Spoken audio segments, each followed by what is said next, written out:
is Gonzo journalism? Ah, everybody always thinks of, Jordan said it, Hunter S. Thompson. That's Hunter S. Thompson was a journalist who started breaking rules. He wasn't the first to do it, but he was a guy that just embraced it. And what he did was he just made himself part of the story. And so Gonzo journalism is when you just own the fact that you're in the story and telling it from your perspective. You write first person, you share your emotions. Like, he took it to a whole other level. And I think his most famous book is called Fear and Loathing in Las Vegas, or is that what it is? Yeah, Fear and Loathing in Las Vegas. And that the story was he was on assignment for Sports Illustrated. Mm-hmm. A lot of the great journalists start out as sports writers. Right. My theory is because you got to see it and report like the action. Mm-hmm. But so he was going to Vegas to write It's like derby racing. Yeah, minor right? story on like motocross or something. And so his way of doing the story was he got some fat lawyer friend who's a drug addict, and they rented convertible Cadillac, filled it up with liquor and drugs, and just got high and drove to Vegas, and then got fired from Sports Illustrated. and then the story he wrote, like, he just went balls to the wall with that story, and he just writes about America, but he does it along the narrative arc of his, drug induced journey to Vegas. And when you read him, he's actually brilliant. Like, there are a lot of stories about him, but he's he would always like have, a glass of whiskey in his hand and a cigar. And somebody asked him once if it's like props. It was part of his mask. And, I think it was. He was actually in some ways conservative, but he was considered a, liberal left guy, but he hated Nixon. And Hunter S. Thompson, I think, was a genius. And he was a brilliant writer. He wrote such deep social commentary on America. Interesting. But he was so brilliant that he just, once he started publishing in that form, he just went for broke. I mean, it was like say anything he wanted, but he had so many facts behind it that, people believed him. But he would poke the bear with Nixon all the time, just starts fights with him. He also ran for mayor of a Colorado town, right? And almost won. Yeah. Under like the title of Gonzo journalism. It's like, and I'm not even sure where that title came from, but it's like the very word Gonzo sounds like that, and I actually heard about him. I mean, I'm the opposite. I'm like really conservative. And I don't mean that politically. Well, can we talk about that? So yeah. Is that what you do? Your background is in Gonzo journalism, or is that the work that you're doing right now? That's the work I'm doing now. I mean, it's again, that word Gonzo has a lot of things attached to it. So how would you describe it without the Gonzo? What you're doing right now. It's ethnographic reporting. I mean, there are lots of different traditions in journalism that most people don't know about that are really great people, like Studs Terkel. You ever heard of Studs Terkel? Studs Terkel's way of doing journalism was to go and put a tape recorder in front of you and have a conversation with you and just print your words. Like, he did entire books on that. It's just what's called oral history. But it was like, some people would say, well, what did he even do? Like, he did a whole book on Russia, or the Soviet Union, just traveling around the Soviet Union, just letting people tell their story in their own words. And for you, right, Gonzo journalism has been embedding yourself in different cultures, right? Yeah. And reporting, and reporting on what it's like living in that culture. Is that right? Yeah, that's one way of putting it, but I didn't set out to do that. Like, early on, I was doing it before I'd ever heard of it. It was like, once I started publishing outside of regular news, people started like bringing up Hunter S. Thompson to me and saying, you're kind of doing like this. And when I first read it, I was like, I'm not chasing prostitutes. I've never done drugs in my life. But then when I started reading him, I'm like, this guy's a genius. I wish I could be this good at it. But it's just, it was personal. Like, very early on, I realized, because I began as a writer. I mean, I began as an analyst when I was in my 20s. And then I moved to journalism because it's kind of a dumb, easy thing to do. You don't have to have an education. Journalists get really mad when I say this. And I have like really good friends who are like profound journalists. But it's like, you actually don't need an education to get into journalism. It's like, I had an education, but it's like, anybody can go to a newsroom and a little newspaper and work their way up. So I did. I worked for Gannett and like rose up pretty fast as a features writer. And then I switched to photography because early on, like it was personal. Like I knew I was searching for something myself. And photography really allowed me to get intimate. And then when I started writing again with my photographs, it was like, I didn't want to just tell a news story. I wanted to tell you what I felt about it because I felt like that was valuable. Not because I thought I had a genius thought, but because it was like the human universals were bigger than the headlines, like earthquake or war or whatever. I was really concerned about what it would do to what was happening to that person in the war zone.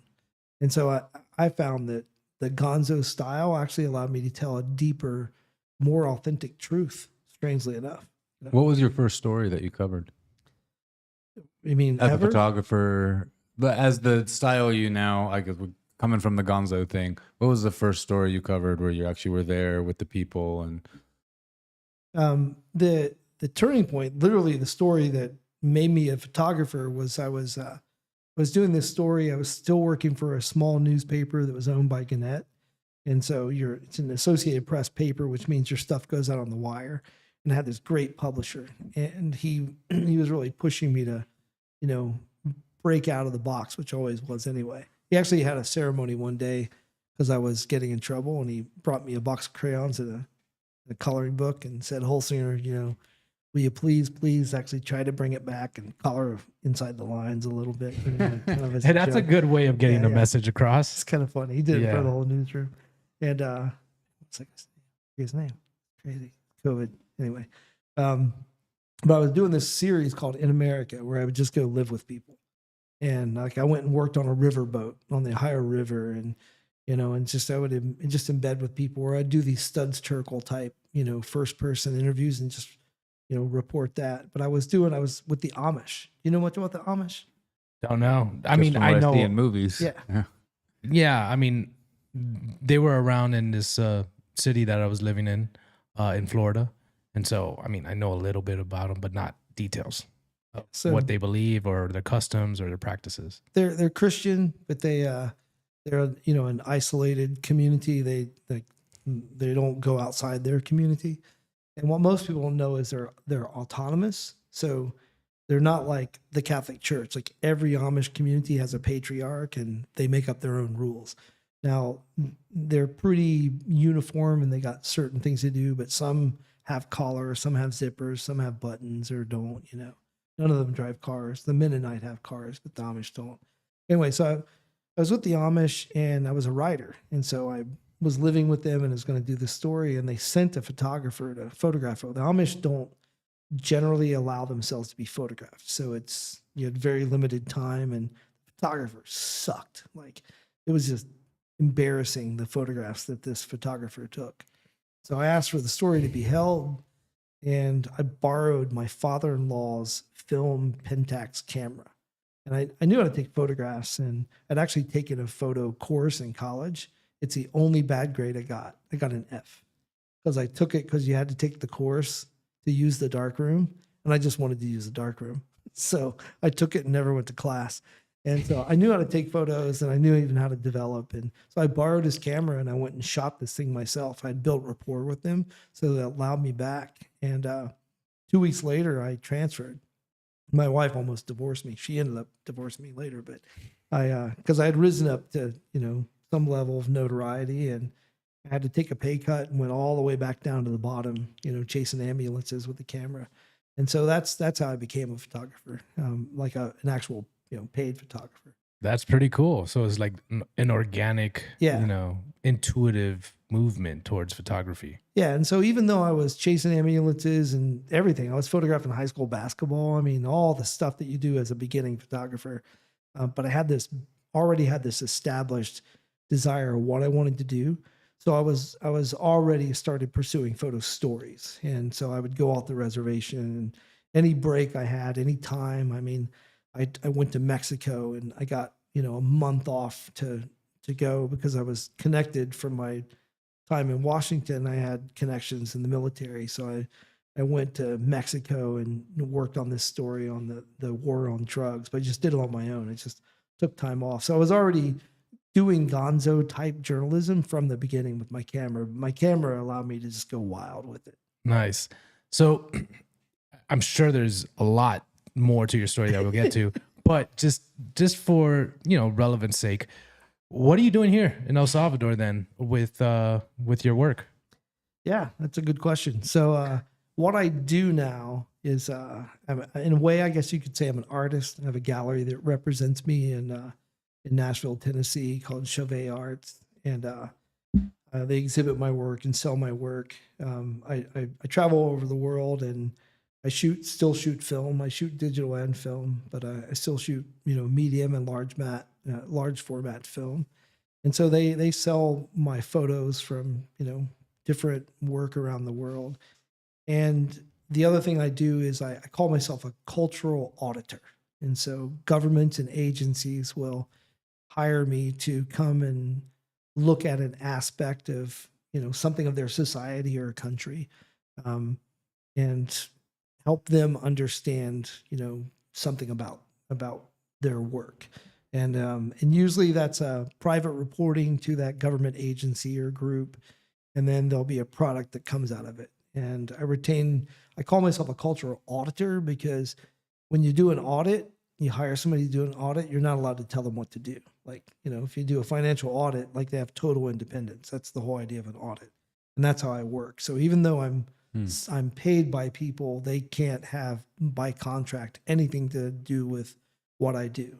And I also own everything that I create. And so I came to El Salvador kind of in that role, but not as a paid contract. I had met the president through a friend, and I'd heard about El Salvador, like many people, like you've probably heard and now see. People say, oh, there's a miracle happening. It's a renaissance. The place is totally transforming.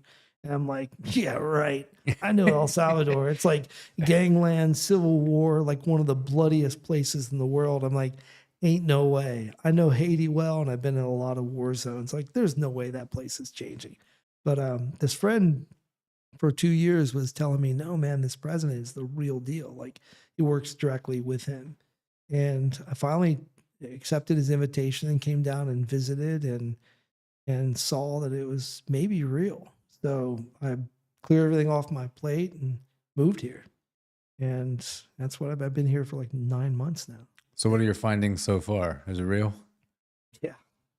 It's I mean, I still can't make sense of it. Like the change is real. Like, I can't predict the future, and I really don't know a man's heart, but I think that President Bukele is as real as his supporters say he is. I've seen him behind closed doors. I've been privileged to be able to be a part of conversations that aren't public conversations. And, he's a man I would trust with my daughter. I mean, wow. His family is incredible. Like, but the country is changing. The country is real, but I think there was something here before. I think it's inherent in this country, and that's the mystery to me. I don't know what that is, but the change is real. Like, this really is. So you think this is just in general a special place? It has to be. This didn't, I can praise the president. This president is a brilliant human being, and he's got brilliant philosophies and deep beliefs and great plans. And he's built a team of people that are competent. I mean, and that is the engine driving this. I think but the canvas of the place, like, he didn't create Roberto. He didn't create people that are here. I mean, and now I'm learning that's a thing. It's like El Salvador has always been known as a kind and generous place, but nobody got the memo because all these pricks were shooting everybody and killing everybody. That's the only memo that ever came out of El Salvador, But apparently, like, El Salvador is known for its kindness and generosity. And, countries are. Georgia, the country of Georgia, it's like you go to dinner at somebody's house in Georgia and just be prepared to vomit because they won't stop bringing food to you. I mean, it's like it's their culture. They want to be hospitable. Interesting. I felt that too when I was here, and similar to you, it was hard to pinpoint exactly what that energy or atmosphere was or where it's originating. I just knew that there was really something special about this place, so much so that, after our initial 10-day trip, I think I came back 2 weeks later for a whole month, like that. It acted as a magnet, as a lure to bring me back. And since I've been here, I just continue to experience that. And I have my theories as to what it is, but it also, in my opinion, could be metaphysical, or it I'm could, going to ask you that. Then what's your theory? Is it that? Because I had a crazy experience and a thought it's way beyond Gonzo journalism. It's the stuff of, well, you can't think that, but what do you think? So I mean, my theory is more practical. I haven't got to the the metaphysical part or spiritual part. I haven't thought that deeply about it, or that hasn't been revealed to me just throughout my time here, but maybe it will be. But in general, I think that the changes that the president has made to this country is attracting a special type of person. And when you bring, people are energy, and when you bring that different type of energy into one concentrated place, and you start bumping into people and ideas start flowing and collaborations start happening, that creates this energy and this atmosphere that just can't be easily replicated, right? And I think that El Salvador has those characteristics to really, ignite a renaissance here, just because of the minds that are moving and the energy that's coming here. So that's on the surface level. As far as the metaphysical level, haven't got there yet, but there also might be something to the longitude, latitude that I think about here, because the way I feel here physically is so much different than just how I felt in Miami. And that's not even a big difference, but there's something special about the sun here. This is one of the things that I'm starting to realize. And there's something special about the rhythm here, the natural rhythm to El Salvador, that I'm starting to just lean into, and it just feels good on my body and my energy. And so that there's the physical aspect of kind of why I think El Salvador is special. But those are my theories. I'll leave it at that. Jordan, you got any? Yeah, well, I kind of just want to touch on what you were saying earlier for a moment, and I think it might actually be a good segue into, I want to hear what your thoughts are on the metaphysical part of it. But you mentioned the president, Bukele, being the real deal. And we discussed that a bit around here, just about how, in general, politicians, like, can you trust them? Are they just words? Is it all just smoke and mirrors? But we keep going back to like, wow, like, but the actions, you can't fake the actual actions. Like, it's actually being done. It's not just words. Like, there's proof that you can see.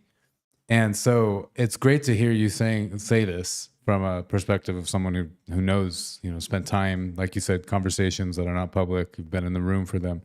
So that's really encouraging to hear. And I think a lot of people listening to that would also love to hear it. And you mentioned off air, maybe we can get into that later, propaganda, news media against what's going on here. Yeah. People calling him a dictator. It's uniform. It's like the entire international media. I mean, I've had a lot of interactions with them. I mean, I know many of them. So El Salvador, the savior. It's not based in reality, as I'm saying. Right. Going. Well, I mean, so if we were to look at it some kind of spiritual perspective, I would just say El Salvador means the savior, right? Like our Lord Jesus Christ, I guess you would say back in the day, of why it was named that in the Spanish language. And so we've talked about this a bit here, where there is something interesting about the West and a lot of the world just going up in flames, collapsing in a lot of ways.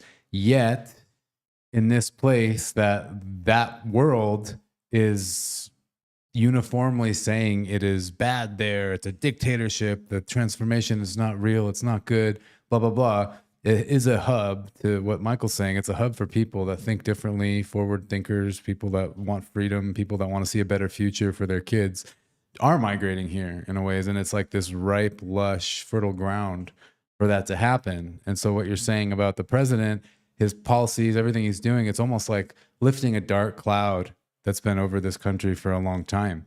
And now that cloud's gone, things are becoming more clear. For example, just how friendly and great the people are, for example. Now they're free to be themselves, which are friendly and great and compassionate and loving and warm Whatever. Yeah, we it's wanna like say. El Salvador's being discovered. Yeah, it's like being that the people of Yeah. El Salvador are being discovered. I agree. And to me, that's the greatest resource of this country are the people. And that sounds like a advertisement, but I'm saying it from a perspective where I haven't seen it before. You know, it's really incredible. So, what's your theory that you have trouble accepting thinking it? I think you're right that part of it is leadership and the influx of people that leadership brings. I mean, anybody knows that somebody has a company and that company is going to have the personality of its leader.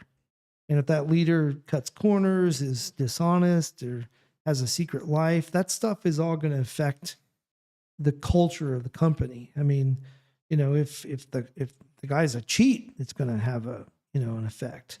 If the leader of the country has deep integrity or company has deep integrity, it affects it. Families, communities. I mean, places have personalities, and they have personalities that come from somewhere, and it's from leadership. It's like, you know, how does one town succeed in America and another town's a total failure? You know, it really comes down to leadership, and that's just physical, you know. And I think there's something to do about energies and land as well. The world we don't understand. I mean, quantum physics. Like, what do we know about the world really? And that's a thing that I love to talk about, and I won't get off on too much, but maybe we can come to somewhere on this podcast. Is that, you know, we think we know so much about the world. We don't know crap. I mean, we know so little about, we call it the physical world, but it's not a physical world because most of the world is made up of antimatter. We don't even know what it is. I mean, an atom, whatever that is, we know its components, but it's made up of non-matter. Like, the world is a mysterious place, but there is something about energies. And so I think that all that is true. But I used to be an atheist, and I didn't tell people I was an atheist. I just mathematically didn't believe. And I had a lot of anger because philosophically, you know, there's evil. And that was the big disturbance in my life. Like, how could a loving God like allow, you know, little girls to be raped? You know, like, I couldn't reconcile that. So I just was like agnostic, and then I was just an atheist. And then I'd come to a place of belief. A shift took place. It took place actually in the country of Haiti, and it was being confronted with deep evil. It was like a light bulb just came on one day. And it was like, wait a minute, this isn't natural. This doesn't fit with evolutionary science. Like, dogs don't plot the torture of dogs. I mean, it's like, you know, this is unnatural. And then I was like, wow, if evil is unnatural, love is kind of unnatural too. I mean, it's like, so I had this shift. And so it led me to a place where I began to notice as I traveled around the world, this personalities, places, neighborhoods, families, you know. And in the Bible, it talks about powers and principalities. And I don't read the Bible like some magic book, but it's an ancient book. I mean, like, come on, this book is thousands of years old. And if you believe it's true, like that it was truly written, and I believe it is, like, I'm not saying that God wrote it, but it's ancient. I mean, it's been around. Well, for how did it almost, survive so long if Yeah, it didn't that's what I mean. provide value, if it wasn't valuable? That's the best. I mean, it's like, it's a valuable piece of literature, but I think it's more than that. I think it is from God. But it talks about powers and principalities. And when I came to El Salvador, I thought, this is weird. It's a country named after Jesus. Yeah. I think it's the only country in the world ever. It's like named the Savior, like, but not just the Savior. Like, it's about Christ the Savior. It's a country named after this religious figure. But I had this fundamental feeling when I got here. And then my thought was, in the Hebrew scriptures, it talks about authority and power, and that you're given authority, like over your family, as a leader of your family or a community. And I was like, holy crap, could it be that this man took authority over his country, which also bears the name of Jesus?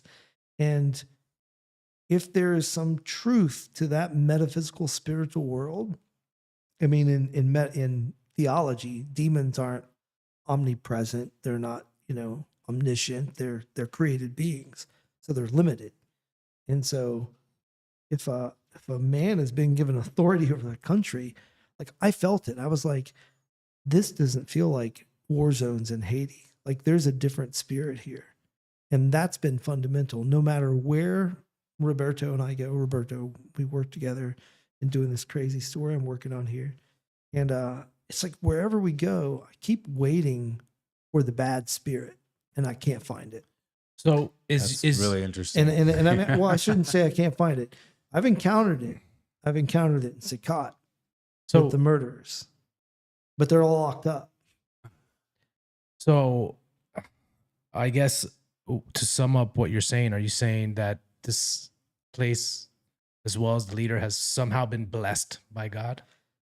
I don't know if I would say it's blessed. I think there are authorities, and I think that you say yes or no to those authorities. And it's like, it's not like God, in my view of it, it's not like God gives you something or gives a nation something. It's like, okay, you're in agreement. You're like, we're in unity now. It's like, this is good, and now you're part of that good. And then that gives you this authority to act under that ultimate authority. I mean, that's sort of the theology of my understanding of the Bible. Of Christianity, yeah. Of Christianity. A lot of the kings were anointed by God. Yeah, right? and that's the basic idea. And I think that I wouldn't say that like he's anointed and can't fail or anything, but it's like he's given the power over to good, but it changes the way society works. And again, that's a big crazy thought that I'm having.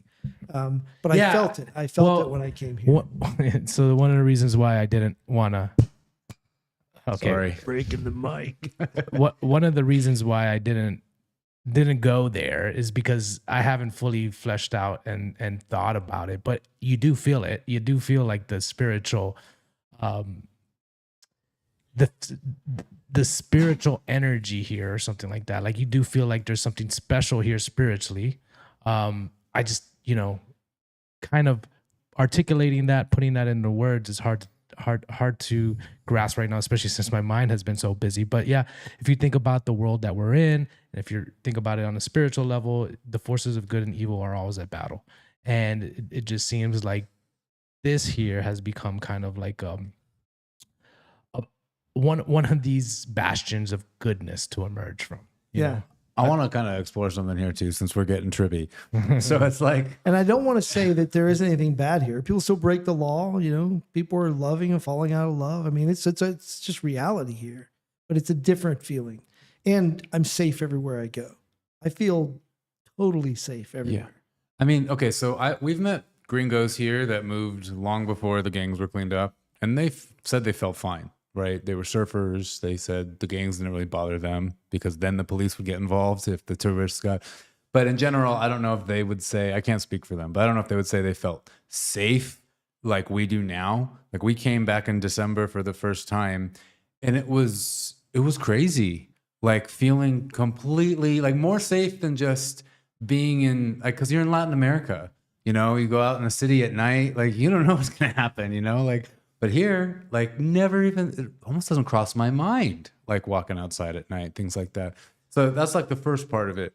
And like we're saying, there's an energy in the air. You feel it, like this goodness. So you feel like, oh, cool, great. And it's weird to think that there's a past here that I never experienced. So like, I don't have that frame of mind to kind of compare it to. So that's like the beginning of my thought here is that there's this freedom feeling. Whereas I'm in the United States and every time I'm in the car, I feel like the police are out to get me, so to speak, or like just one little infraction. It's something there to control me. I don't want to go as far as calling that evil, but I do want to say that I feel like the rules put in place for how to live is kind of on the other side of the spectrum from good, or a different part of the spectrum, because it's not exactly feeding good, which gets into the more metaphysical territory of we look at leaders and we're shocked. Wow, Bukele is so great. And it shocks us and surprises us, which is kind of crazy. Like, why are we surprised that a leader should do good by his people? Like, should be inspiring, should be a role model. And that's because we've lived in this paradigm for so long where we haven't had good leaders. Maybe there've been a few, maybe that they've been shot or something, but we haven't experienced good leaders anywhere. And so we've been in the categorically kind of evil side of things. We've been living in that. We've been bred under that, thinking that's normal. Like that's just the way it is. And it's natural. You're going to get corrupt politicians and blah, blah, blah, blah, blah. And so then if you flip the switch a little bit, then you look at, is a leader democratically elected a reflection of its people and where they're at? Like Graham, our buddy Graham Elwood had a really good analogy. It was like, if you look at Biden or if you look at Trump, both of them represent the worst parts of America in different ways. And it's like the American people we're bringing to the top the values we hold dear. Like, why does everyone love Trump? You know, he in a lot of ways, you can look at him as a slimy businessman. Like, those are values we hold dear. That's a representation of our culture in that way. And so then, this is the last part of my thought here. It's a little nonlinear, but then you start to examine, okay, well, how authentic is our democracy and our government and all that and the way people get there? And are the masses with enough of a unified belief and vision, is that enough to kind of conquer the demons that may be occupying the way our governments operate and thus the way of life and the leadership in place? And are we witnessing in El Salvador what could be with leadership, with a population that's finally able to express itself with a pure heart? Interesting. Yeah, so El Salvador is one of the first countries then that's being able to become authentically led by a leader who does good by them. Maybe, yeah. And I so don't have a conclusion here. There's just the maybe. thoughts coming. I think that there are hidden architectures in the world, and how do I say it? It's because I don't want to take away credit from Bukele. I think that he is responsible, for leading the country, but I think that there are these sort of human agreements, that are made in society. I think you're right. I think that it's like there is a reflection. Like, people did democratically elect him. I mean, it's actually astounding. I mean, I think was it 85%? No, it was like on election night, I think it was 89%, but it's over 90%. Like, is it? The way that they look at the numbers, but it's real. Like, that's what's amazing. I've seen the data. It's real. And the opposition is strange. Well, because that 10% or whatever is like mostly in the United States, or the ones who lost the privilege here to do whatever they wanted, whenever they wanted. And that's a hard thing to say about people that have some wealth and power, but most people, even those who want it, admit it behind closed doors and go, yeah, I'm kind of pissed because I can't just drive drunk and do whatever I want to do. It's like, there's elite societies. We have it in our country too, but it's just hidden because we're such a big country. It's like, yeah. Yeah. That's one thing that I thought as well, because when you think about an entire country getting behind a leader, right? You're saying 90% and above. It's like the entire country is on the same frequency, is beating on the same pulse. Yeah, that's it. Which is like the astounding miracle of it all. Yeah. Right. Yeah, that's it. That's it. It's like this shared frequency, and people are trying to break that up. They're trying to, the international media is working to try and break up that narrative, and they're just telling untruths. Like, here's a fact.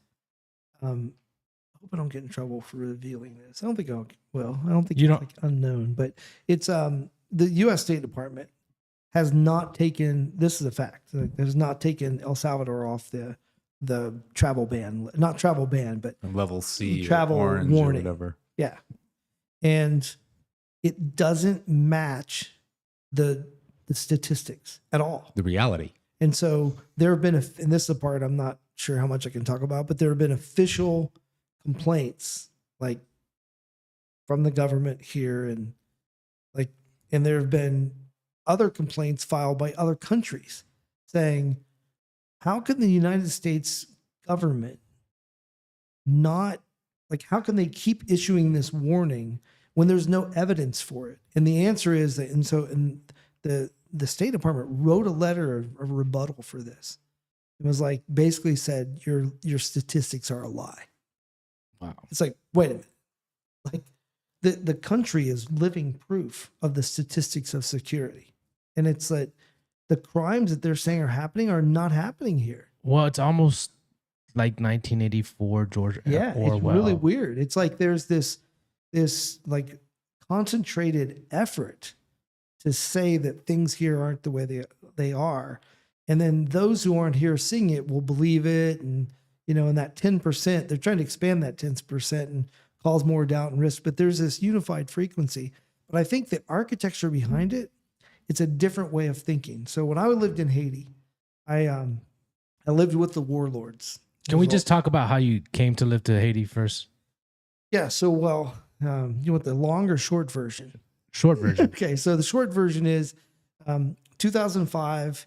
I was still in regular news media. I was actually running a newspaper in Arkansas.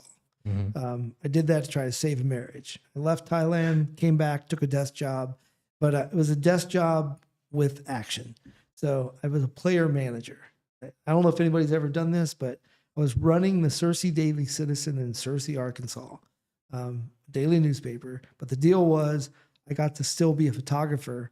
And so worked out a deal with the Little Rock office of the Associated Press and said, I'll still do assignments and like work with you. And so Joe Goldstein, who is now at the New York Times, came to work for me at the, right out of Harvard, came to Searcy, Arkansas. And the deal was, you'll write and I'll photograph and we'll publish AP level stories, but while running this, little newspaper. Anyway, that was the year of Katrina. And so we were there when the levees broke, we're photographing and reporting it. And it was just a lie.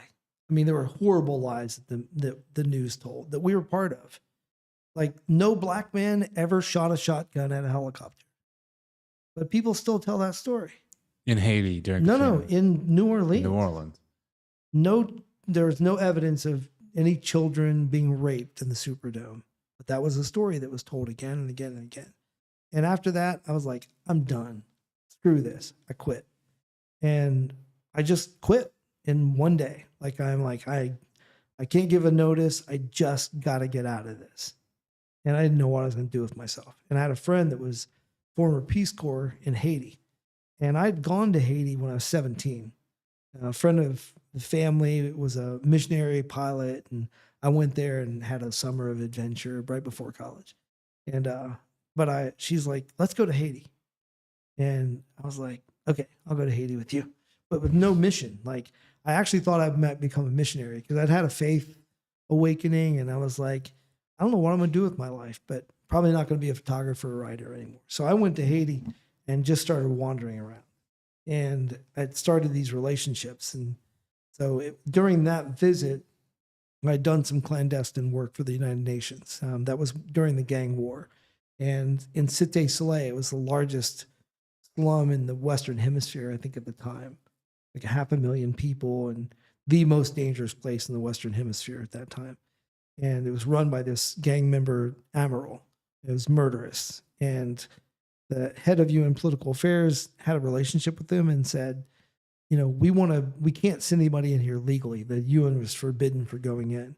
And the place was cordoned off. Like, they were at a total war, had 50 caliber machine guns, like on a wall pointing into the main road going into it. And anyway, she got me smuggled in under the promise that I wouldn't be killed and that to find out the humanitarian situation. And on that day, this low-level lieutenant named Fose, he'll probably hear this podcast.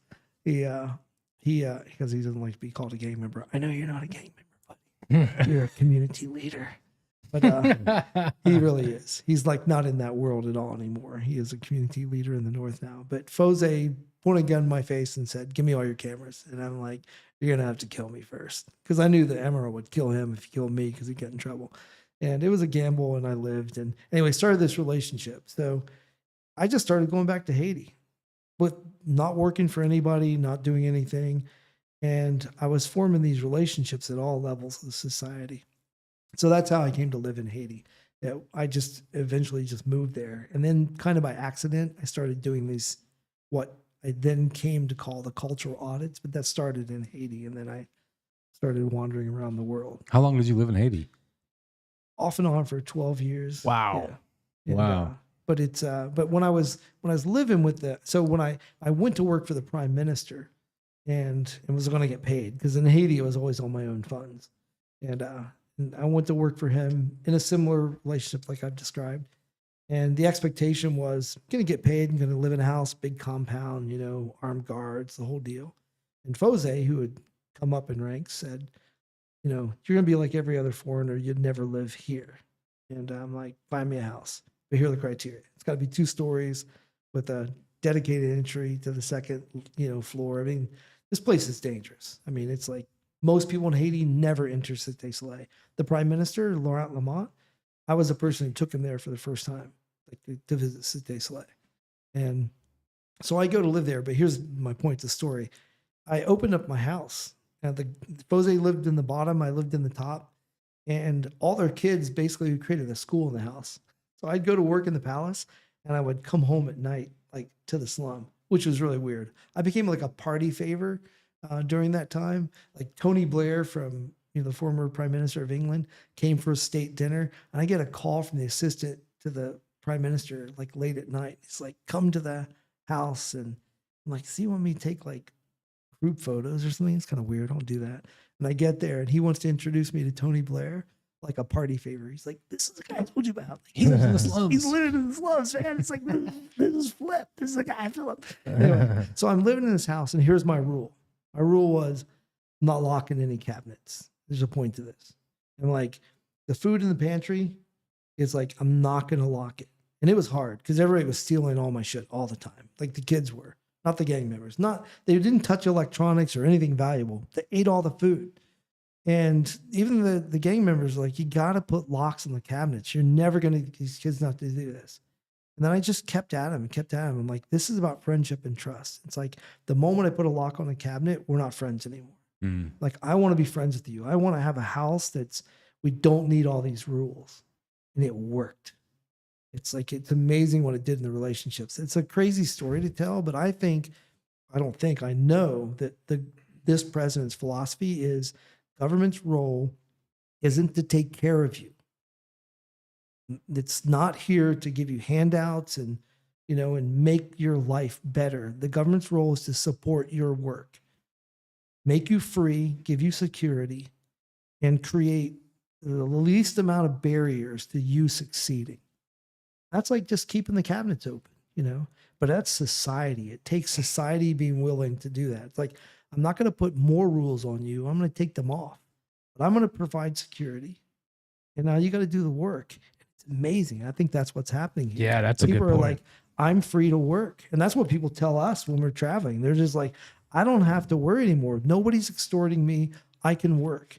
And people know this is a poor country. The people who live here, the poor people who live here, know it's a poor country. They know that there's no big welfare check coming. They don't have that here. They don't have that possibility. They don't even imagine it. So that mindset, that weird, entitled, sick, entitlement, it's not here because it can't be. There's not enough money to do that here.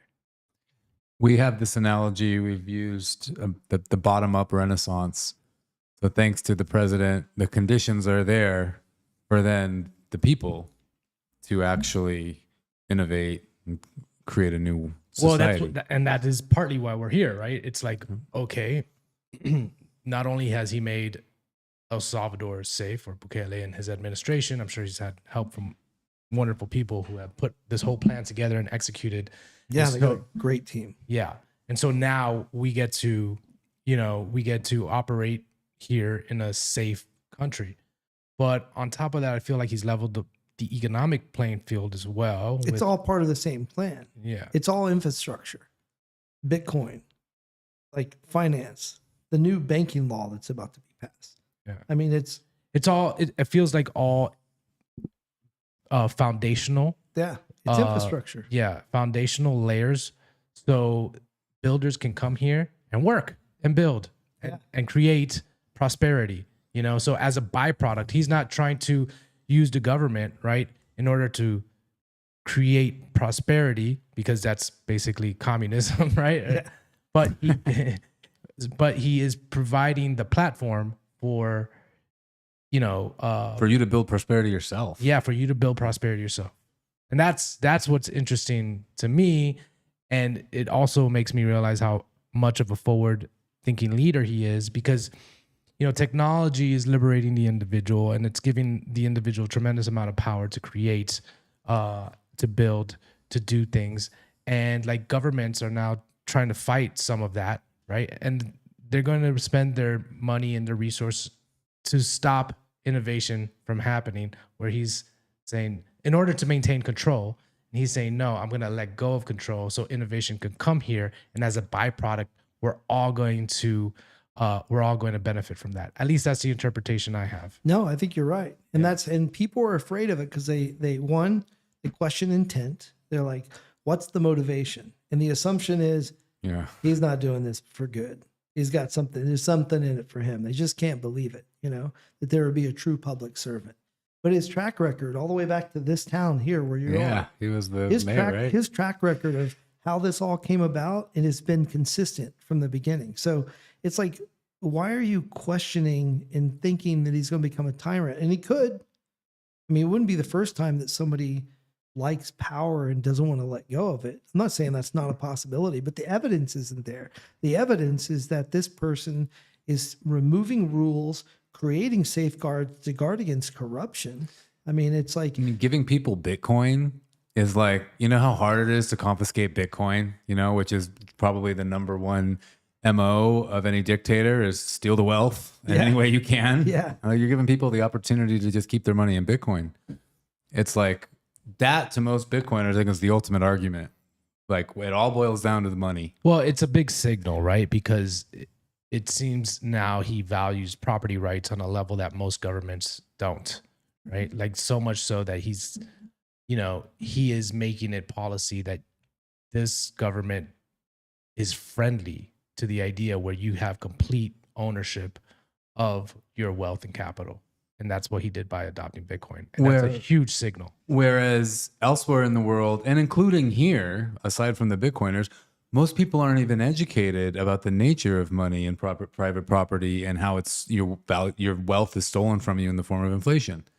Like, that's the tune of the control that that the U.S. government, for example, or the whole machine has over the people, is the information isn't even shared. You have to dig in. You have to take the orange pill. You have to learn about Bitcoin. You're like, oh, wow, I'm being stolen from. Yeah. And that's now, like we're saying, the signal is here. And just the way he talks about it too, right? Like, he's able to, and I don't mean this to become a Bukele love fest, right? This podcast, but it's an interesting dynamic, because we're talking about a leader that we haven't seen before.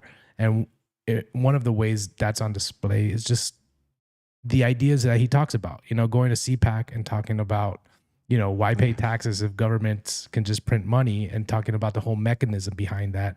You can tell that this guy's a philosopher, right? He thinks deeply about these things, and he's willing to ask the hard questions and, rattle some cages in order to, reveal the truth.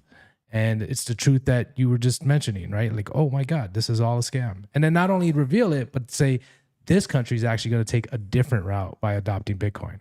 And so, like, because of this environment that Bukele is creating, then you have the organizations coming in. I always use this as an example. My First Bitcoin, they're teaching kids at school about Bitcoin and monetary policy. Like, Bitcoin, actually learning how to use it and sending it is like a small part of the curriculum. Yeah. It's all about learning how money works. It's a base layer for society. So then you have the next generation.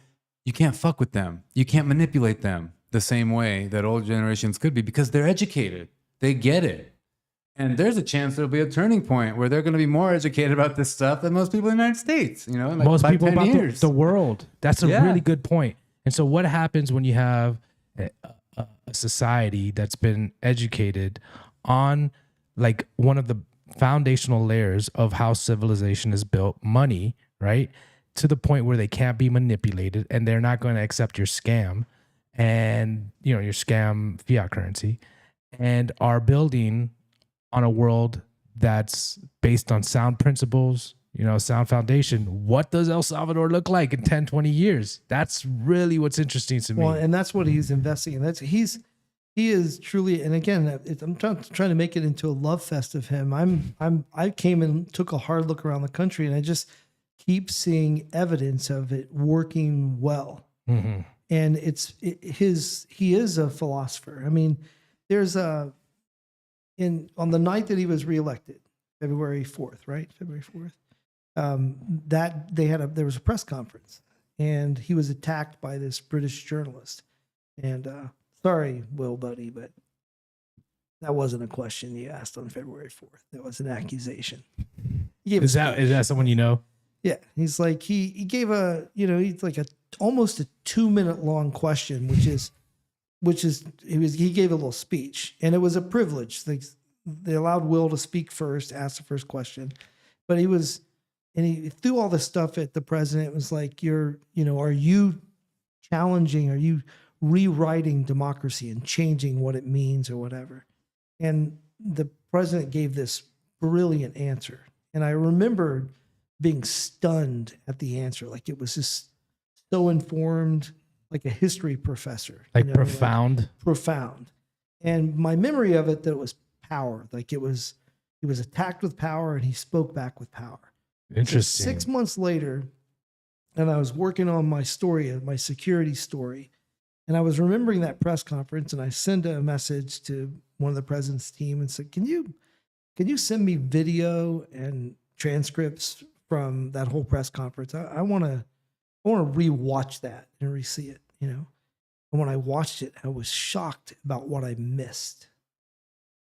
He wasn't speaking from a position of power. He was pleading with the journalists. Like, dictators don't talk the way this man talked. When you watch it and you see his body language, he's scrunching his eyes and he's begging them. He's like, please, please just go see for yourself. And he said, when will journalism regain its self-respect? And just go look, go talk to people. Take those microphones and those cameras and go to the street anywhere you want and see what's real. He was pleading. I was like, this man they're missing it. They're missing the unspoken part.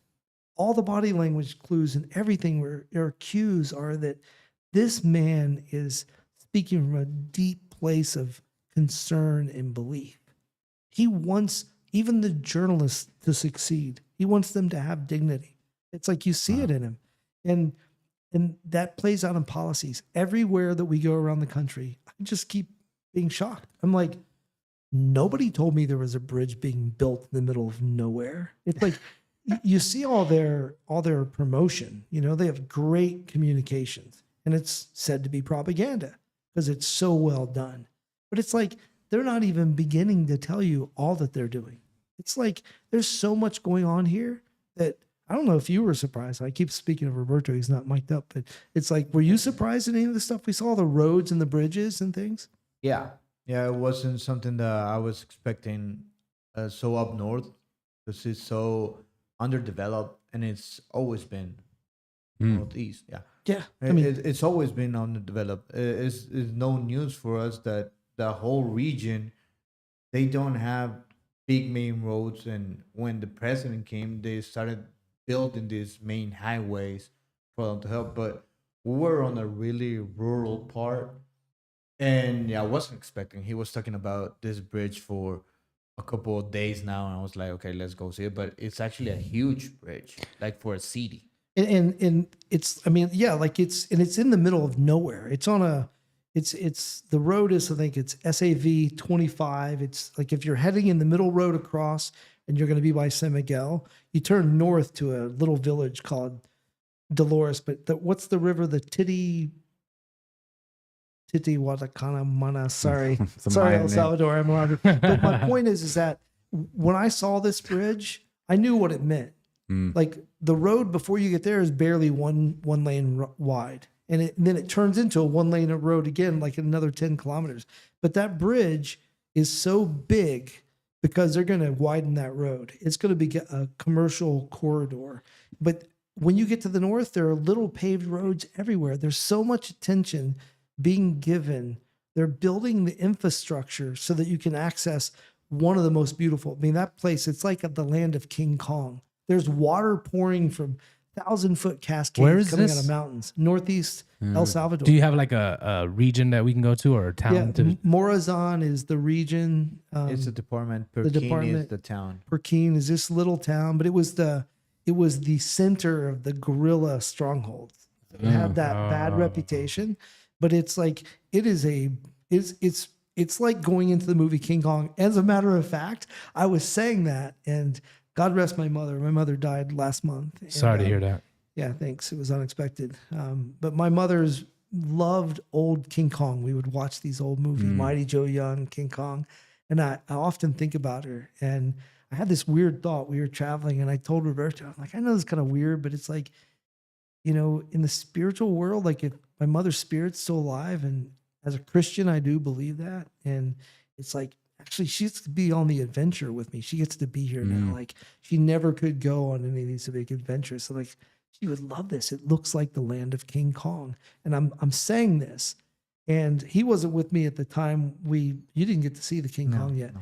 I was with this former guerrilla commander who's just a man of peace and a man of love of the land. And I'm telling him this through a translator. Like, this, my mother would really dig this. It's like the land of King Kong. And he's taking me back to this clandestine radio site, but we're on this beautiful little brand new government road. He's like, wow, you know, we were here trudging through mud, you know, decades ago. And we turn and come in this curve of the road where we're going to park. And there's a 7-foot high face of King Kong carved into stone. No way. I'm like, Carved into stone. what the heck? And he goes, well, that wasn't here during the war. It's like, I don't know what, I still haven't found out the story behind it. But somebody else apparently had the same thought. Like, it's amazing. But it's like, I gotta go now. We It's- gotta do a little Yeah, we adventure. gotta Oh do man, that. Perkin, stay at the Linka Hotel Linka. I mean, it's you know, it's an incredible, the cascades or waterfalls everywhere. It's a really magical place. All right, so I got a question about your work. Speaking Yeah. of little villages, little towns, and this Yeah. is something that I've been thinking about a lot, trying to make content about it because I'm trying to wrap my head around it, is we see this infrastructure development, we see all these things, but I still see a lot of poor people. I know poor people, right? The woman that works in her house, you know, like we've heard some stories of the poverty she's lived in, and it's like, wow. How does this change for them? How does life get better for them? Because I still see minimum wage being, you know, less than $15 a day. I have never had such high living expenses in my life as living here in El Salvador. People think, oh, move to Latin America, you're going to save money. No way. I've never spent as much money as living here. And so I'm really curious because we hear all these great things. And we see them as well. But I'm curious, and maybe your work touches on this, is like, how do the lives of these people get better? Are they Okay. going to get out of poverty? Are they going to get more poor? Yeah, I have an answer. I don't know if I'm right in this answer, but I have an answer. And that is, look at history. We live in a weird world. We're like the most media-rich society that's ever existed, obviously, in history. Like, the ability to communicate across time and space is unlike it's ever been in history. And we don't know shit. Sorry. Like, we don't know anything because algorithms and whatever else. But look at New York City. Go look at some photos at New York City in 1920, before the Great Depression. Yeah, it's beautiful. No, it's not beautiful. Oh, no. It's poor. Right. It's It's what poor was that and movie, prosperous. Gangs of New York? Yeah, go look at Yeah. that movie. What's that? Yeah. 1800, That's the late yeah. late So what 1800s. you're going to see is it looks exactly like El Salvador looks today. But hang on, the reason I said why it's beautiful is because there's always that clip they show that says, this is Times Square before income tax. And it's beautiful. Yeah.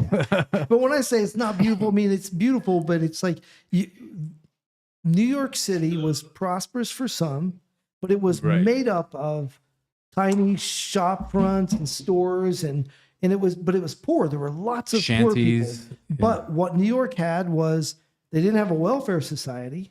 The New Deal hadn't happened. That didn't happen until the Great Depression. But what they did have was people needed to work. They had to better themselves, and it took time. We had the foundation of America, and it was able to build wealth over time. But the strength of people, yes, El Salvador is poor, But when I look at El Salvador and the people that I meet, I think I'm looking at a place that very much resembles what the American dream looked like when it was beginning, because the potential is there. People have the ability now here to make things work on their own. And the problem is, We shut the door. Yeah. I'm not sure what that was all about. The problem is, and I'm not a sociologist, but I think that there's this get rich quick thing, and there's the entitlement society that I think that welfare, the idea of, I'm not against welfare, but it's handouts, is that when you have that, you have this expectation of just spend money on it. And, it's like, but how many people are in El Salvador population? 7 million. It's like most of those people are poor. Yeah. Like really poor. Yeah. If you had all of Elon Musk's money, you couldn't make them unpoor, like by just giving them a handout. But if you did give everybody a handout, they're not going to be better tomorrow because of the handout. Like, again, I'm not making excuses for poverty, but this government knows, like this president knows, that the economy is everything, like helping people be able to help themselves. And I don't, like, why does Haiti never develop? Like, Haiti is a total disaster. It looks impossible for that country to ever get out. And I think it kind of is, because the mind of Haiti is so broken. But here, I actually think that if the successor to this president can keep building on it, I think they have the American dream here. And people talk of it like that. So I don't know if this is answering your question. I think that what some people do is they say, oh, the poverty's so bad. I mean, I was shocked to learn of people's wages. I mean, like a government worker, I mean, a well-paid government worker is $1,500 a month. Is that fair? No, that's like the elite of the government. Oh, 1,500 is elite? Yeah, That's the presidential wage. Basically, yeah. Because Wow. For a regular worker, it's 700. Yeah. So 500. this is a poor country. You got a fisherman on Tasajara Island. He's making maybe a few hundred. I mean, it's like, and you're right, the cost of living here, but it's the cost of living is mostly in San Salvador and on the beach. Yeah, that's when you're. But my point is that I don't know that just because they're low wages and low economy, that's a sign that that's like insurmountable, because again, that's exactly what the US was like, in its roots, its beginning. But what the US had was the ability to climb a ladder. And that's what's happening here in El Salvador. And that's the way people talk to me. We were with the surfers in El Tunco, and the one guy told me, when I was young, like the only dream my father gave me was get the hell out of here. You got to go to the United States. Like, you're going to die here. There's nothing for you.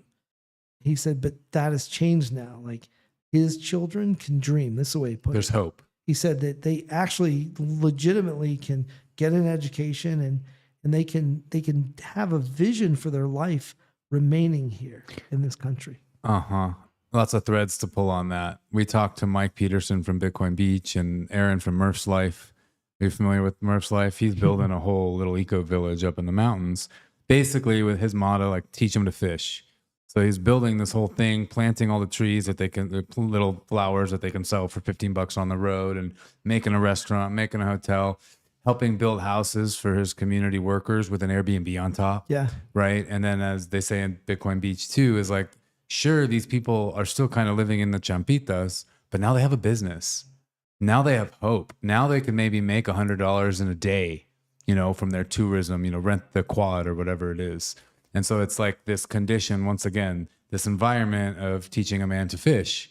So that is the hope here, is like, actually, no, now you can pull yourself out of poverty. You can have a dream for your life and a vision. And then we supplement that with the Bitcoin ethos, which is like, when you have sound money, that governing power can't just manipulate or influence on a whim, then you can actually believe in the future you want to build for yourself because the rules can't be changed.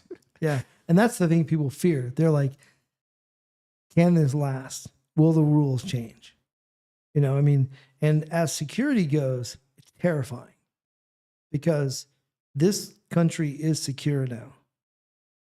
But if a president followed this president and said, Let them out. I'm going to let him out, they would go on a bloody rampage. This would become overnight the most dangerous place in the history of the world. I mean, that's maybe a stretch, but it would become the most dangerous See, place. I've thought about that, and you very well could be right. But I also have this like optimism part of me is like, well, they'll come out and they'll see the progress and development and the love and the people and be like, wow, you know, there's No, the men in Sakat don't have that capability. And this is a hard thing to say. I've always believed that the soul of man is made by God and can be, you know, reformed. And I think given a miracle, anybody could be reformed, but it would be literally a miracle. Like it would be, you know, water to wine miracle. I've spent a lot of time here diving into the mind of killers. And they check the boxes of serial killers. These men, their minds are broken. I don't think they could be reformed. Like, again, I think there are possibilities of miracles, but the men that we've encountered, the killers, it's unlike anything I've experienced in the world. And this has been my area of specialty is my area of expertise has been, I just made a word. It's been warlords, gangs. Right. And these guys are dark.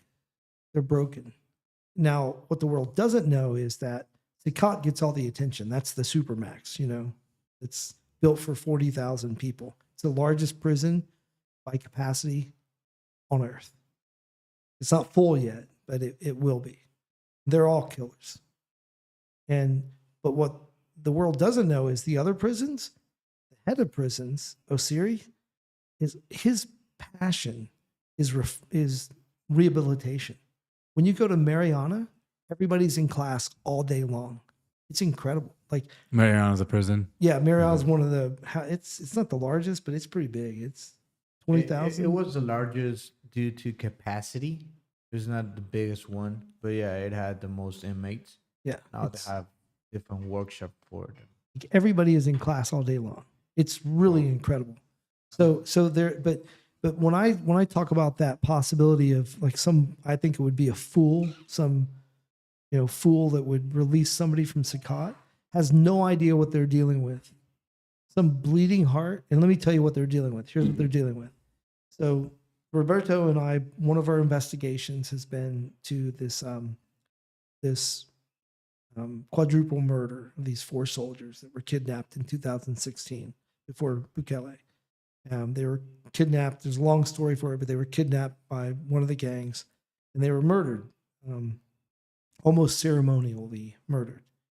And what we learned of maybe Roberto knew about it before, but I didn't know about it. We learned of a protocol that the gangs had for murder. And it's a position that you can be trained in, and you could be in the past. It doesn't exist anymore because gangs don't exist. But in the gangs, there was a position, and how do you say it in Spanish? It's like maestro desmembramiento. Maestro desmembramiento. The master of Dismemberment. And this was a murder surgeon. And your job as the master of dismemberment was to reach a level of skill so that you could remove a person's limbs down to their torso while keeping them alive. Good God. And they would do this in front of people. And in the case of the 4 soldiers, it was it 33 people that participated, and they were cheering. And even the apprentice, when the apprentice was, because in order to keep somebody alive while removing their limbs, it's all about speed, because there's nothing to tourniquet anything off. So a person will bleed out. So you have to have fast, clean cuts. So you start with the fingers, you move to the wrists, you go to the elbows, you go to the shoulders, and so on. And you bring it back to just the torso. But you got to be fast. So you've got to be an expert swordsman with your machete. And in the story of this dismemberment of these four, they had an apprentice, a 16-year-old. And it was his first cuts of a human. They practice on pigs. Is that what they said? They started with chickens. Chickens, yeah. And but this teen was having bad strikes. And so the crowd is laughing and cheering and oh yeah. So it's like a circus of death. This is a different level of horror. I see what you mean now. And the gangs, what most people don't understand is that these gangs did not control street corners. They weren't hoods. There were like La Campanera and different places, but they didn't have like areas where they were confined to. The gangs were everywhere in the country. They touched every level of society. They were present everywhere. Their extortion and their methods were this. They made you pay rent. Yeah. And then they used that money to party. It wasn't a big narco state. It wasn't like their whole existence was about the pleasure and power of murder. And they practiced Satanism. I heard that. So this goes back to earlier in our So you conversation. can't leave these guys, you can't let these guys out of prison. Yeah, that's the conclusion here. They're not going to come out of prison and go, "Oh, I love it that the tiendas Yeah. are full and the society is bad." They're not going to be that way. They're going to be like, "Where's my blood?" Yeah. It's So a bit hyperbole there, but no, I get it. I feel pretty strongly that, and again, I like to believe that anybody is able to be rescued, and I have not been a good person in my life. I've been an angry person. I've put my hands on people. I've wanted to win wars, and I've been vengeful, and God is changing my heart. I hope He changes me a whole lot more. I believe that people can change, but I wouldn't want to risk the lives of people for, these killers in Sakai.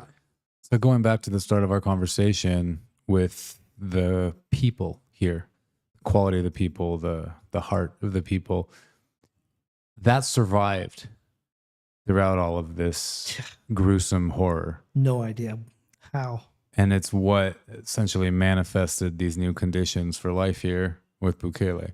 I find that to be a really interesting thread to go down. I mean, there might not be much more to say, but it's an interesting thing for me to think about is like amidst all those horrors, or maybe amidst all of that is how it's cultivated, that energy that, I don't know. I don't have a lot of words to put to it right now. Well, that's something that we've talked about a lot, is that I'm not sure why, but everywhere we go, people don't shy away from talking about what the gangs did, but nobody wants to stay there. And it's not like they're afraid of it. It's like they've moved on. Right. Like they don't want to live in their bitterness. And in psychology, you talk about logotherapy and Viktor Frankl. It's like, I don't think anybody knows about Viktor Frankl here in Tasahara Island, but they're all behaving like Viktor Frankl. They're all like choosing not to be bitter and focus on what they want to do with their life. And it's like, how is a whole nation like they didn't have to go to therapy? They're so enlightened. Yeah. In a lot of ways. Right. And but it's uniform. It's like everywhere we go, even back to when we just came from Pekin and we're traveling with one of the former guerrilla commanders.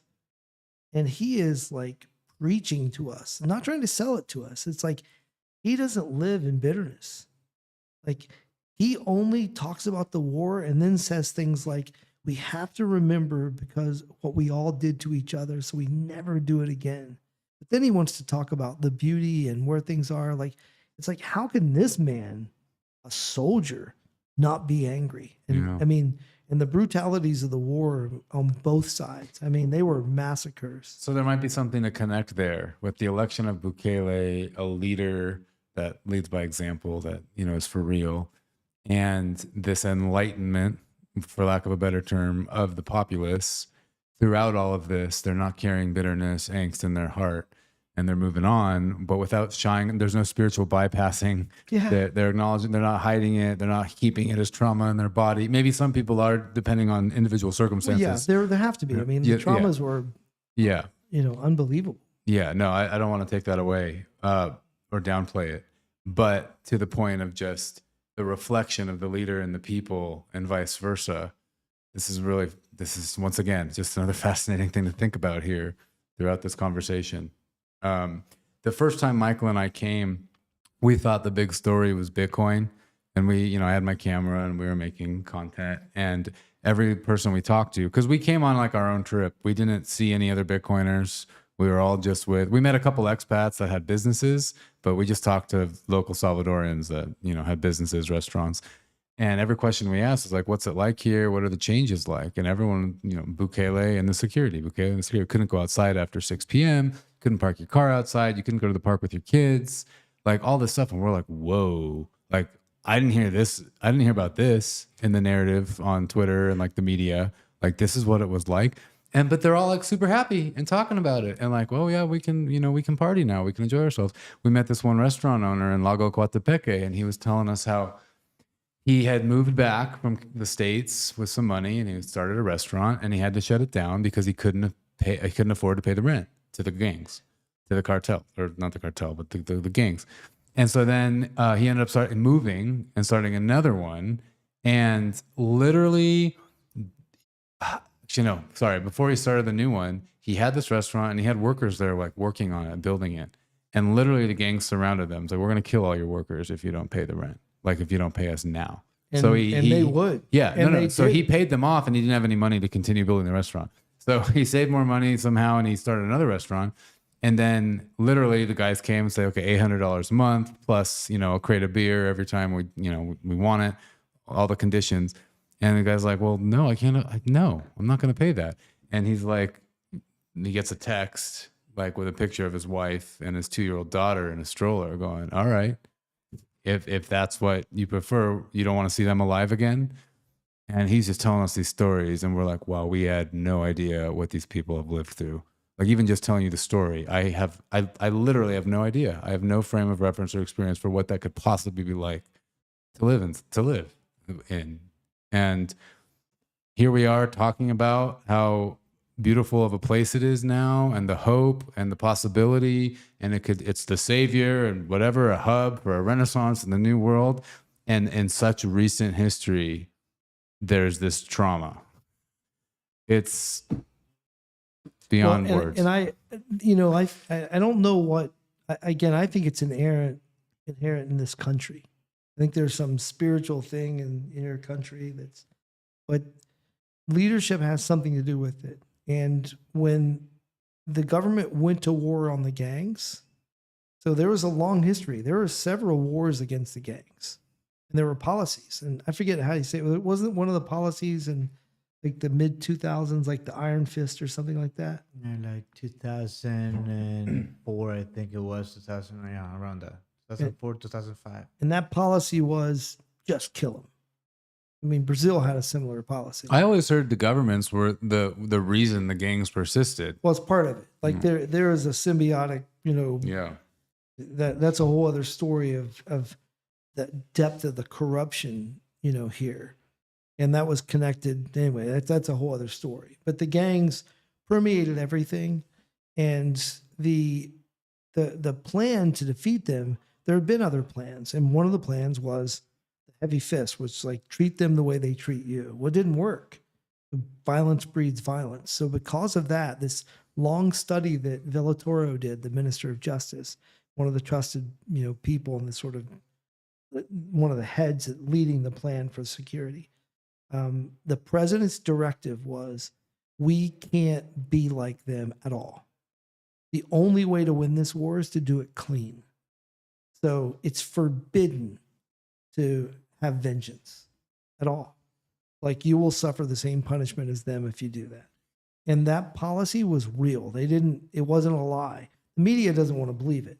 Were there some police that beat the crap out of people? And yeah, but here's a crazy fact.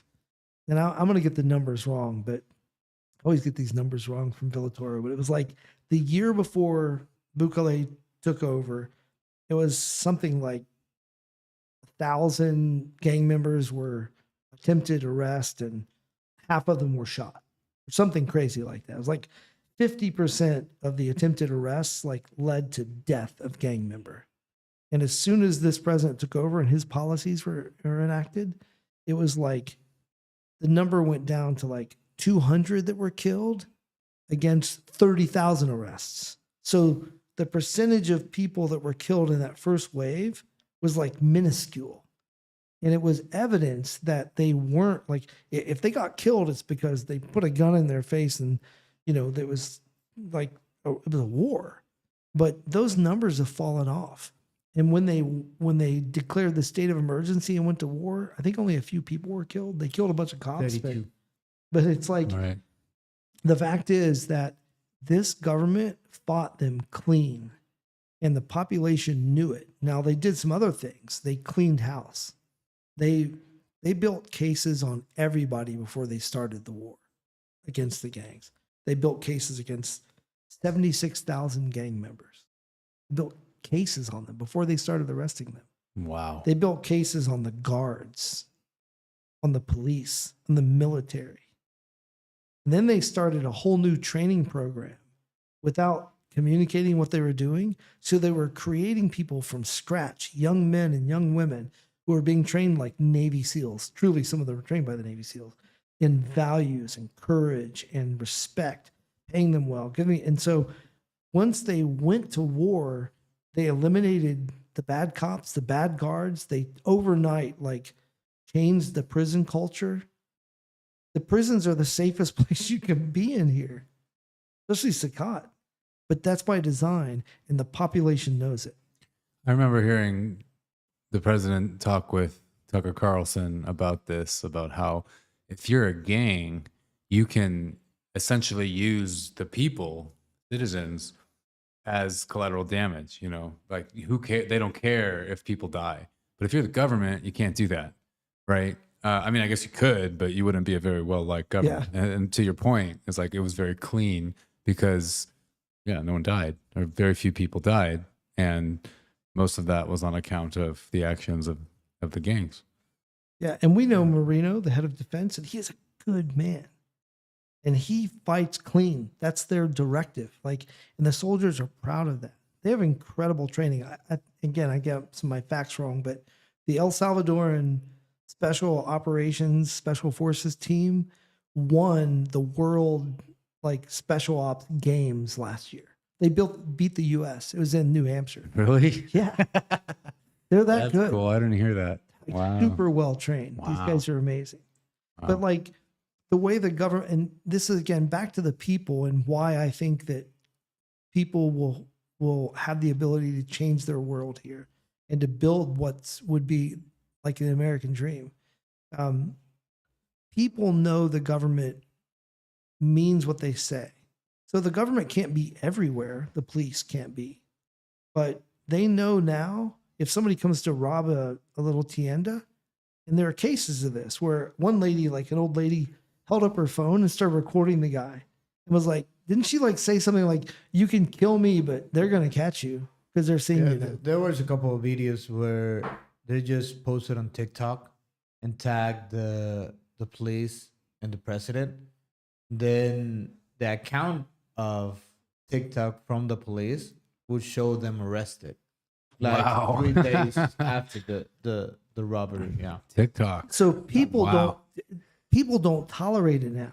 Like in the United States, Yeah. nobody calls the freaking police because the police won't show up. Right. But you know what happens here? What was it back in, when was the murders in the North? The two gang member murders? There was like 2 gang members were, on the run and they were in the North. I think it was in May or April. Yeah. Man, April. And and 2 young guys were killed. They weren't in the gangs or anything. It was like they were at a nightclub and who knows, they badmouthed the gang members. They killed them. And the next day, the president sent 5,000 police officers. 1,000 police officers and 5,000 military. And they did what's called a German pincher move. They bivouacked and they surrounded the entire region with soldiers. and they pinched. Wow. And then the police went door to door, and in 2 days they caught the guys. Wow. They do not tolerate gang violence, gang organization. It's illegal to be a member of a gang here. It's human- illegal to do the signs. Yeah. The You hand can't make signs the that hand they did. signs. Yeah. If somebody, again, posts you, takes a picture of you, you're going to prison for terrorism. What That's about it. what if you get a tattoo? Because I remember hearing that if you had a tattoo, basically you were arrested. That's a lie.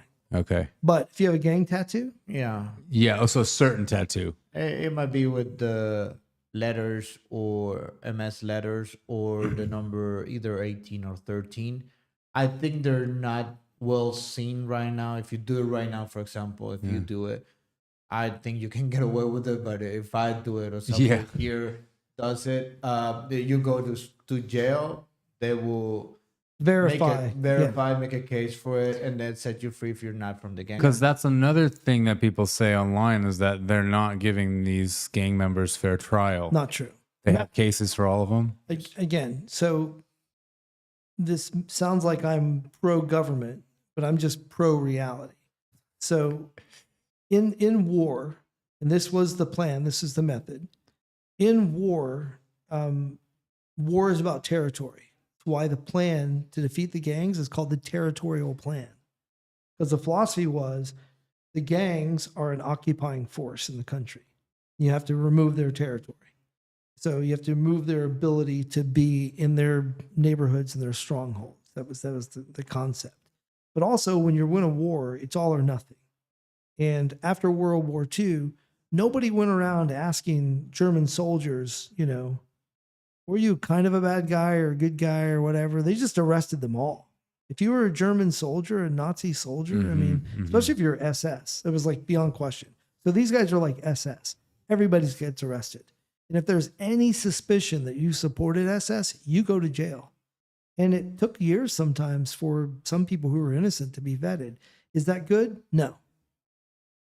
I mean, you know, the government estimated there were 7,000 to 8,000 people that got scooped up in the arrest. That's a lot of people. And it takes time. 7 or 8 that shouldn't have been arrested. Yeah, 7,000 or 8,000 out of 80,000 people that were That's a arrested. lot. But everybody will go through the courts. But you imagine how many, I mean, that's a lot of judges. That's a lot So of courts. every That's a lot of judges. single person's going through the courts. Yeah. Well, no, they will. They will be They haven't vetted. started yet. No, they've started. But I mean, it's like a lot of these people, like it was a slam dunk. Sure. They were already in jail, but the corrupt system let them out. Right. They were like known murderers. They had been convicted and put away, but let back out on the streets. So those were easy. There was like, put those guys away. And that's where some of the human rights people are like, oh, they put 50 guys in a courtroom and then, you know, convicted them all. It's like, because they had files on them and they had already been convicted of murder and everything before. It's like, there was no question about those convictions. Now, the ones that were caught up, they were innocent people. And again, I'm not saying it's good, but it's like, you can't win a war without fighting a war. And part of it is, you know, it's hard to know. And it's, you know, but even the people, like there are cases of people that may have lied and said, hey, that guy's a gang member, you know, because they didn't like him. Tough for you once that's found out, because guess who's going to go to jail? The person who lied. So back to the tattoos. It's without knowing the facts, you can make something look like something it's not. You know, if you have a tattoo, it's like whatever. These guys' tattoos were messages. They wore their crimes on them. The police have a folder. It's this thick. It's like 3 inches thick. And it's an encyclopedia of the tattoos and what they mean. Whoa. So they can read your crimes. These guys, the naked woman, the skull face, the clown with the pointed teeth, it wasn't just about the numbers. Like everything is symbolic. And so, I mean, maybe some of it's for fun or color or whatever, but these weren't just tattoos. They were brandings of their crimes. They wore them on their bodies, so they can never hide them. And so that they would use this catalog. They showed us in the, you know. Well, even when we went to one of the prisons, they told us that you needed to earn a tattoo to be a leader. You did it with your first kill, your first extortion, your first kidnap. Then you get a tattoo about it. Then before that, you wouldn't be able to get a tattoo. Hmm. So when the police are, they already have files. So let's say they don't have a file on you, but they see that your arms are covered in the messages of murder. They know what you've done. So Right. and under the state of emergency, they had the ability then to arrest you without cause. Like that's the arrest, but it's not without cause. The police weren't just going around and going, I'm just going to raid that house just because on a hunch or whatever. Like they had deep intel. Like their plan was so well executed with such good intelligence and with such great safeguards. It's an extraordinary story. So for the international media to take honest cases of innocent people being arrested and maybe a vengeful cop, they're cherry picking those and then they're doing bad analysis. It's not honest. It's like no real analyst would use those outliers to paint a broad picture, and that's what they're doing. Yeah, and Will, sorry, Will, but Will, Grant at the BBC. Will is, there's one family that he's got a heart on with, and he's like elevated their story, and here's the fact: that guy is a criminal. I've seen the file. I don't know why the government isn't releasing that file. They could alleviate that whole criticism of the BBC, but that person that this guy thinks is some innocent, person like that the government's holding like wrong, he's wrong. And he just keeps letting this lady go blah, blah, blah and tell her story. And I'm sorry. Maybe the mother believes it. I doubt it. I think the mother knows the guy's a criminal too. And that stuff sickens me because one, to allow a few outliers become the biggest voices, that's what we've done in the United States. There are these minorities with bizarre moral beliefs and behaviors that are running my country. Like I can't even speak up and say anything in my own country. I can't say something like,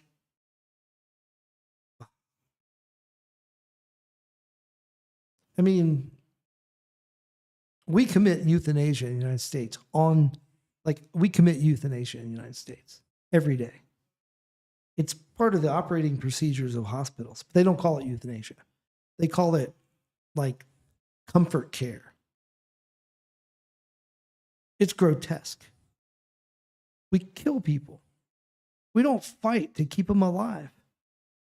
But I'm not allowed to talk about that because I'm like, it's politically incorrect and I'm wrong. I definitely can't talk about abortion. You know what I mean? I'm not allowed to talk about that because that's a woman's right. Should I tell my secret? My dark, dark secret? My family would be so mad at me. Let's hear it. I'm the result of an abortion that didn't happen.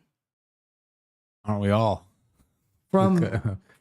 a dark, dark experience. I'll just leave it at that. Okay. Oh, okay. So I checked those boxes. Right. I am so glad that I'm here. Well, I don't know if that's a good closing point. There's actually, Sorry. no, there's a really good dark. song I would like to show you by a guy named Nako and Medicine for the People, but the song's called So Thankful. And it's about a story of trafficking little girls around the block and never thought I'd give thanks to rape, but that's why I'm here today. One of the lines.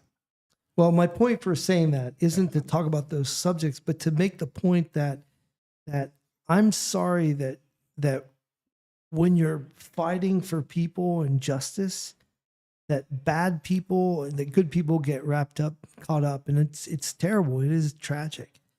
But I don't know how you get around it, because if you're trying to catch Hitler in the Nazi SS, I think it's a fair analogy.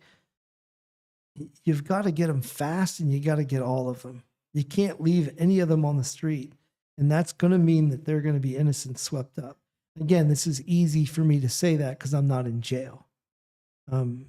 That's my point, is that it's, I think we should, but that sounds conservative, right wing. I don't know what that, and then I throw in these other things, but that's the context. Yeah.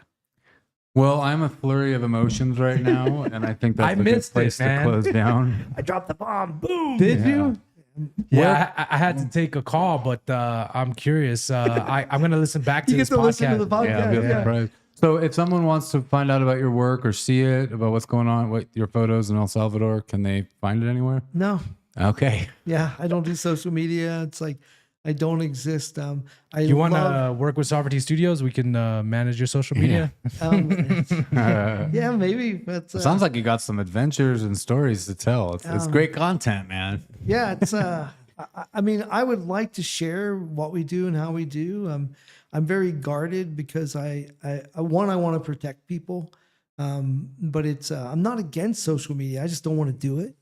But the reason you can't find me really is that the way that I tell a story is so physical. And so one of the ways we're going to do this story is we're going to print it on newspaper. We're going to make a book out of newsprint. We learned last week that we can do up to 400 pages in one fold. I didn't even make that big. But newsprint is really lush and it's also very affordable. So a poor person could afford it. And it is beautiful, like to touch it. But I like to be able to touch it and feel it and, you know, and see the thing. And I want to interact with people and like be able to tell them the story. So I know that's a weird way. I can't go and have a personal relationship with everybody I tell the story with. But so I don't really live online. You know, it's I'm almost embarrassed at the stuff you can find. That blog that you found, that was for my daughter. I started years ago, and the rules were in the moment, stream of consciousness, post a photo from whatever weird place I am in the world and write to her. And I've just kind of kept it on there, but it's kind of weird. Yeah. Well, thanks for coming on. We appreciate you, Philip. Oh man, I appreciate you guys. Yeah. Yeah.